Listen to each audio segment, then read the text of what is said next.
विधानसभा चुनाव को लेकर राज्य का सियासी पारा हाई चल रहा है। इस बीच जुबानी जंग भी जारी है। ऐसे में महाराष्ट्र के डिप्टी सीएम देवेंद्र फडणवीस ने एक बार फिर एआईएमआईएम मुखिया असदुद्दीन ओवैसी पर निशाना साधा है। देवेंद्र फडणवीस ने कहा कि आजकल तो ये ओवैसी भी यहाँ आने लगा है। मेरे हैदराबादी भाई उधर ही रहना, इधर मत आना, इधर तुम्हारा कोई काम नहीं है। अपने बयानों को लेकर चर्चा में रहने वाले केंद्रीय रेल राज्य मंत्री रवनीत सिंह बिट्टू एक बार फिर चर्चा में आ गए हैं।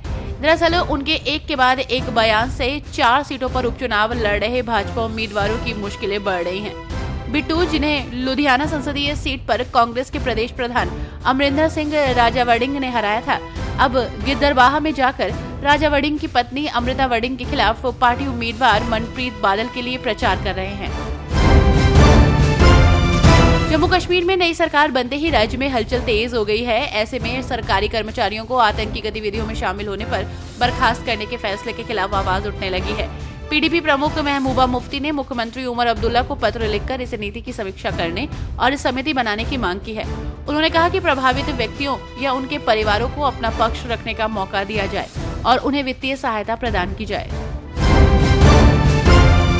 एक तरफ जहां झारखंड चुनाव को लेकर राजनेता अपने खेमे को मजबूती दिलाने में लगे हुए हैं, तो वहीं दूसरी तरफ जांच एजेंसियों का जांच करने का सिलसिला लगातार जारी है।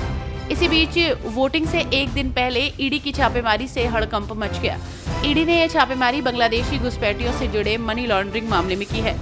ईडी ने झारखंड के अलावा बंगाल में भी छापेमारी की है। खबरों के मुताबिक ईडी ने दोनों राज्यों के कुल 17 ठिकानों पर धावा बोला है।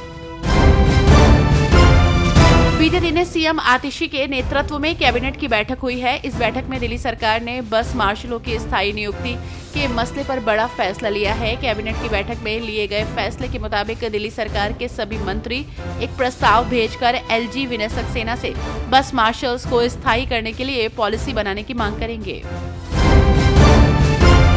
शिवसेना यूबीटी नेता संजय राउत ने एक बार फिर एनडीए सरकार पर गंभीर आरोप लगाए हैं। आरोप लगाते हुए संजय राउत ने कहा कि हमारे सामान की जांच की जा रही है। क्या आप एकनाथ शिंदे, अजीत पवार, देवेंद्र फडणवीस, नरेंद्र मोदी, अमित शाह के हेलीकॉप्टर, कारों की भी जांच कर रहे हैं? साथ ही उन्होंने चुनाव आयोग से पूछा, महाराष्ट्र में पैसा कैसे बांटा जा रहा है? राज्यसभा सदस्य और भाजपा के मुख्य राष्ट्रीय प्रवक्ता अनिल बलूनी के 20 गुरुद्वारा रकाबगंज रोड स्थित आवास पर सोमवार को इगास पर्व धूमधाम से मनाया गया। इस अवसर पर पीएम नरेंद्र मोदी ने योग गुरु बाबा रामदेव और परमार्थ निकेतन के प्रमुख स्वामी चिदानंद सरस्वती के साथ गौ पूजा के साथ ही पवित्र अग्नि प्रज्वलित की। इस दौरान उपराष्ट्रपति जगदीप धनखड़, रक्षा मंत्री राजनाथ सिंह, भाजपा अध्यक्ष जेपी नड्डा, केंद्रीय मंत्री अनुप्रिया पटेल समेत कई दिग्गज हस्तियां मौजूद थी।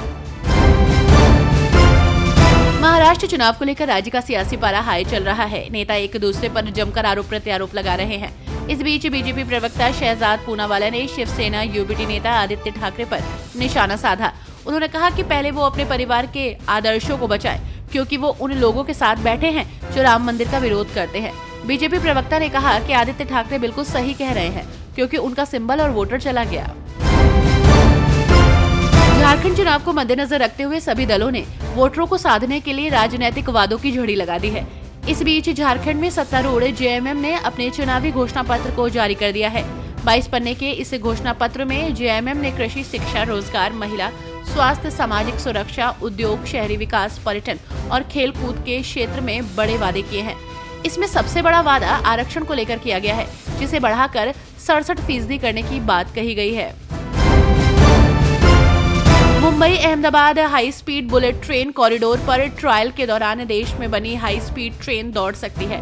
बुलेट ट्रेन ट्रैक बनाने का काम तेजी से चल रहा है। बीईएमएल को भारत की अपनी बुलेट ट्रेन बनाने का ठेका मिल गया है। बीईएमएल को 8 कोचों वाले 2 ट्रेन सेट बनाने के लिए 867 करोड़ का कॉन्ट्रैक्ट जारी किया गया था, जिसमें से प्रत्येक 280 किलोमीटर प्रति घंटे की गति तक सक्षम था।